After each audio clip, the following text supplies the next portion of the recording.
যখন অর্ডার আসে যে কেকের ওপরে কোনো একটা নতুন ডিজাইন আমাকে করে দিতে হবে, যে ডিজাইনটা আমি কখনো আগে করিনি, তো তখন তো খুব এক্সাইটেড লাগে করতে কেকটা। তো এই কেকটা যে দিদি আমার কাছে অর্ডার করেছিল, তো সেই দিদি বলেছিল যে শৈলী, আমার দাদা ডায়েটিশিয়ান, তো আমি চাই এই ডায়েটিশিয়ানের উপর একটা থিম বেস করে তুমি আমাকে কেকটা রেডি করে দিও। তো আমি তাও একটা রেফারেন্স পিকচার দিদিকে সেন্ড করে দিয়েছিলাম। তারপর তো আমি যত ফটো সেন্ড করে থাকি না কেন, সেখানে কেকটা ছিল ফুললি ফন্ডেন্টেড। তো এখানে আমাকে করতে হবে নন এডিবল প্রিন্টের স্টিকার দিয়ে।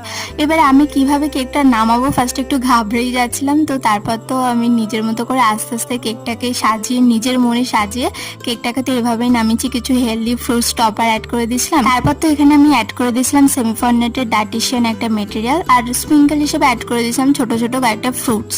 তো দিদি আমাকে বারণ করে দিয়েছিল এখানে কোনো রকম স্প্রিঙ্কেল অ্যাড করতে না। দিদির ভীষণ পছন্দ হয়েছিল, তোমাদের সাথে সেই রিভিউটা আমি শেয়ার করে নিচ্ছি।